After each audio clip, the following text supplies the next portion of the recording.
I Feel podcast. My name is Marco, and I will be your guide today. This podcast is essentially just how I feel in the day and what I'm thinking about. Nothing really less, nothing really more. One of the things that I've really noticed, and this is just something as a young man growing up on the internet, I've just experienced my entire life, which is the red pill community. A lot of the red pill community, and I truly mean this because it's a necessity. It's needed. It's something that we, excuse me, that we all require, right? I just watched, and the reason I bring this up is because I've been watching a lot of the Fresh and Fit podcast people and men, and I mean this in the most sincere and most lovely way that I possibly can to you. Stop being women haters. Stop it. Like it's never going to get you anywhere. You're never actually going to achieve anything. You're not going to be one of these guys that Fresh and Fit pretend to be. A lot of these guys are pretenders. They give you pretender advice. There's some people in the Red Hood community who will talk to Fresh and Fit and I think are better. But do I think that you should, as a person, treat women who are maybe, unintelligent, who are maybe confused themselves, been told lies themselves? Basically what this is, whenever you watch a Fresh and Fit podcast, and I just say this because I've read so many comments of people just being like, these motherfuckers, they've only been with one woman their whole life. They don't know shit. Really? Because Preach has been with the same woman for the last, I don't know how many years, since high school. Is he not a real motherfucker? Did they not just have like an entire video series, Ab and Preach, about how fake Fresh and Fit are? Was I confused by that? I don't know. Like, did I not see that? I feel as if this is a real turning point in a lot of men's lives. What are you going to be? Are you going to be a man? Right? And a man is not just his possessions. It's not the things he owns, right? It's so weird because it's like they'll say women don't matter, and they say that women are expendable or that they are this or that and everything, right? But everything you do is to get women to be around you. Now, some of you can say, no, I follow them for their financial advice. I follow them for this or that. And I'm like, okay, I'm not talking to those people. What I'm talking about is people on the internet who make it seem as if having one person that you spend the rest of your life with, a partner, someone you share duties with, someone that you share a life with, children, and raise well those children with, and that you overcome obstacles after obstacles after obstacles, because that's what life will throw at you, obstacles after obstacles after obstacles, who isn't just with you because of your money, but is with you because of the growth of who you are as a person. I just don't understand. I don't understand why people want that. Why do you want to be treated like that? Why do you want to be treated like a I don't know, like a piece of attainability? You are to be attained. Okay. Well, what happens when you're not attainable anymore?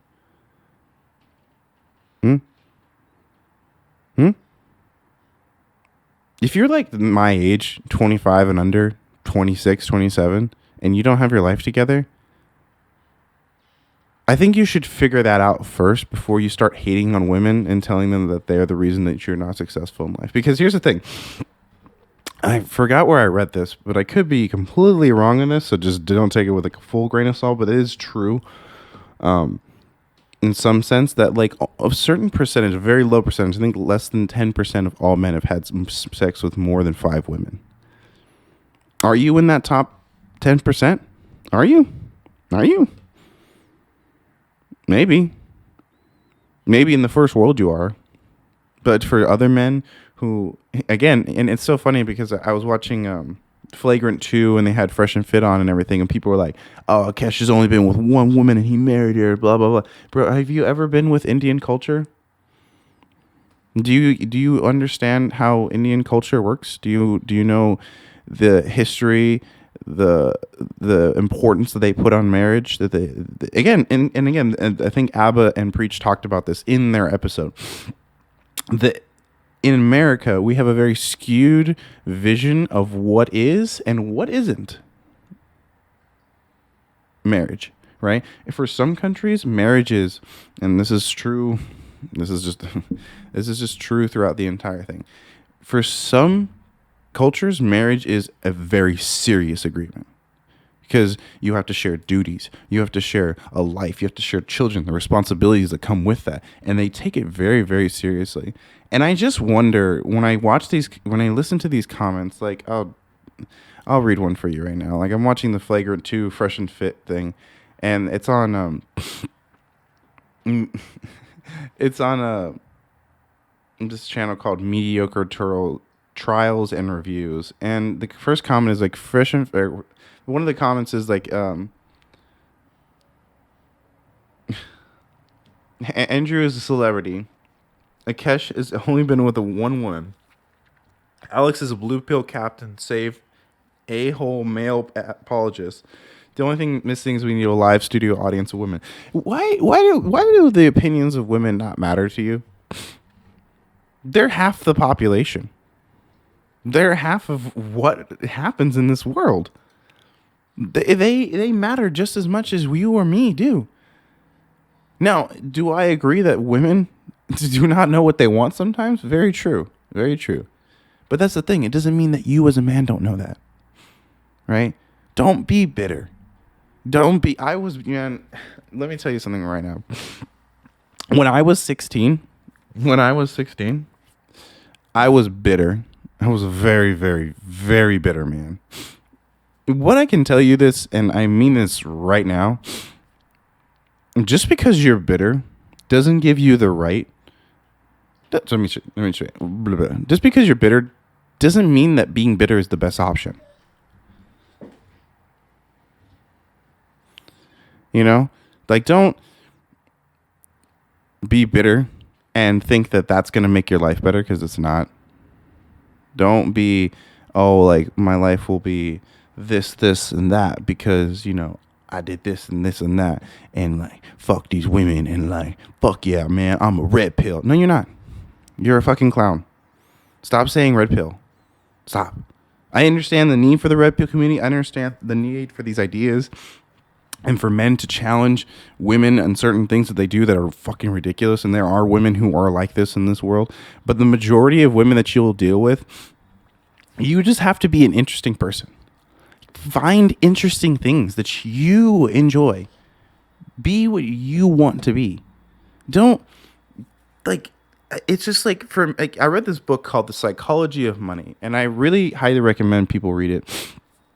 He doesn't give, he gives sound financial advice, but one of the things he talks about is just understanding that, like, if you and your wife or you and your partner, or if just you want a certain level of wealth, and you don't really want to go beyond that, don't push yourself because of some idealistic view of what a top earner, a top 10%, top 20% man, top 5% man, top 1% man is.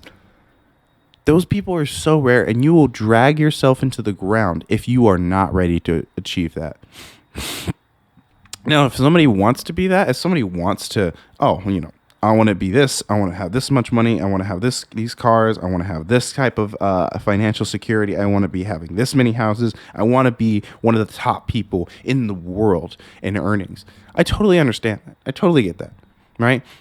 But I seriously doubt many people are like that. I think most people just want to be wealthy. And as Rich Dad, Poor Dad said, wealthy is your assets essentially make as much money as your bills.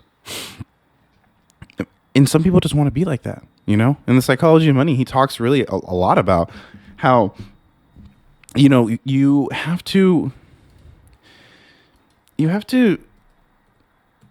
think about, it's just like anything else in life. Like, I had the first podcast I released this, I was not thinking about my life. I was so wrapped up in my own desperation, right? And it's because I didn't have a plan. And maybe I was like thinking I would have a different plan. Maybe I would have a different type of like something, right? But in reality, it's just because I didn't have anything. I just had a bunch of ideas floating in my head. And I don't know. I just see so many young men and so many people on the internet who just seem like they hate women. Like, bro, you are the feminist. You are the feminist they talk about. Like the man haters, you are the women haters. Women are shit. And it's not because I'm like a blue pill or anything like that, because I understand some of the statistics, especially when it comes to men. And I understand that we go through a lot of things in society and a lot of people just don't give a shit. Right?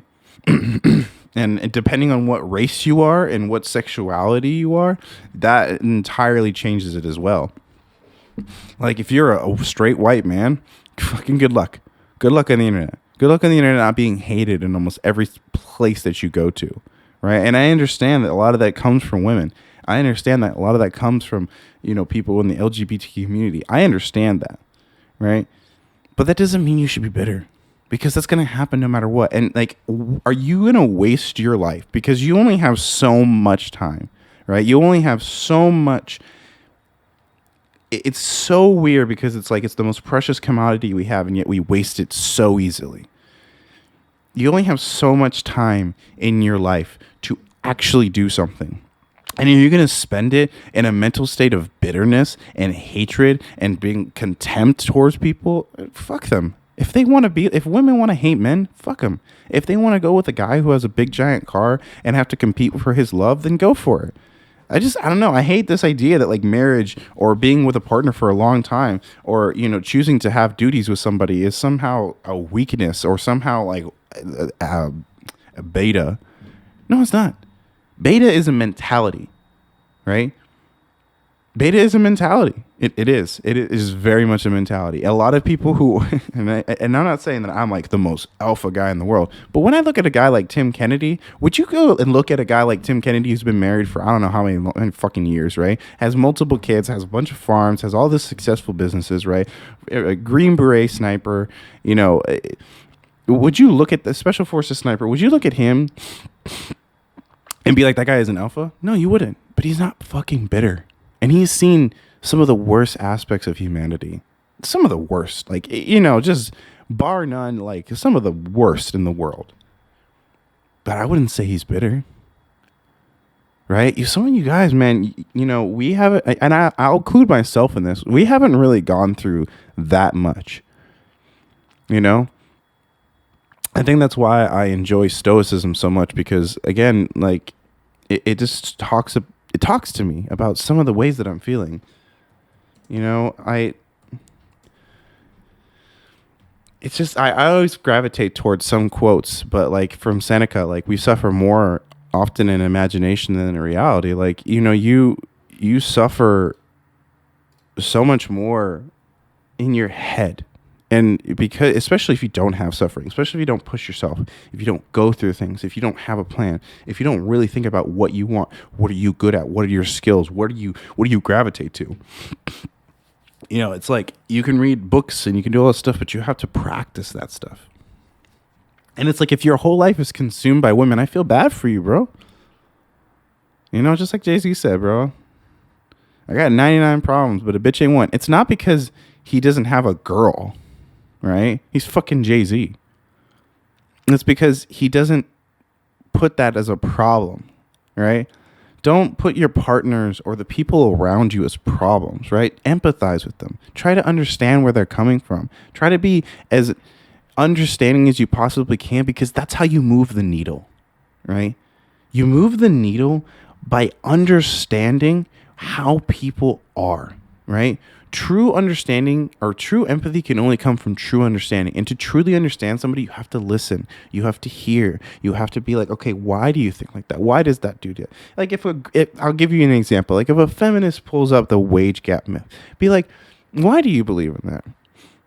Do you see that in your daily life? Do you have experiences? What's the thing that makes you believe that the most? Like, do you just believe it because someone told you it? Like, what is the reason? Because you might understand that if you ask them, they might give you some examples, and then you can give examples as well of the opposite.